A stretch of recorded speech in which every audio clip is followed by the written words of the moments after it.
நாங்கள் வேலை பார்த்துட்டு வரோம், ஏதோ வகுப்பு பசியோடு வரோம், படமெல்லாம் இல்லாத வேலை பார்க்குறேன். இப்போ அறையில் இங்கே சாப்பிட்டு போயிடலான்னா வீட்டில் போய் சாப்பிட செய்கிறதுக்குள்ளே இது சாப்பிட்டு போயிடலான்ற ஒரு ஐடியா தான்.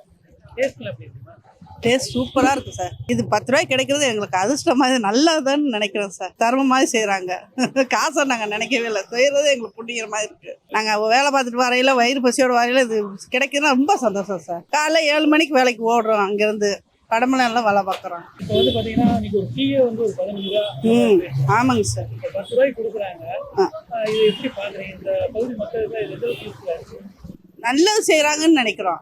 அவங்க எல்லாருக்கும் ஒரு புண்ணியம் செய்கிற மாதிரி காசை அவங்க எதிர்பார்க்கலாம், புண்ணியத்தை தான் அவங்க தேடுறாங்கன்னு நினைக்கிறோம். அதுதான் உண்மை. இல்லை, காசு பணம்னு கொடுத்தோம்னா யாருக்குமே திருப்தி ஆகாது.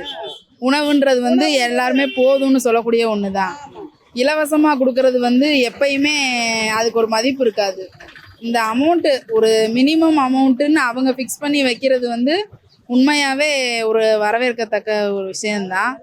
அதனால் வேலை பார்க்குறவங்கன்னு மட்டும் இல்லாமல் எல்லாருக்குமே அந்த உணவோட அருமை என்னன்னு தெரிஞ்சு எல்லாருமே சாப்பிட்றாங்க. எனக்கே வந்து பார்க்கும்போது ஒரு மாதிரி என்ன சொல்கிறது, மனசு ஒரு மாதிரி இதாக தான் இருக்குது. எல்லா மக்களுமே சாப்பிட்றாங்க.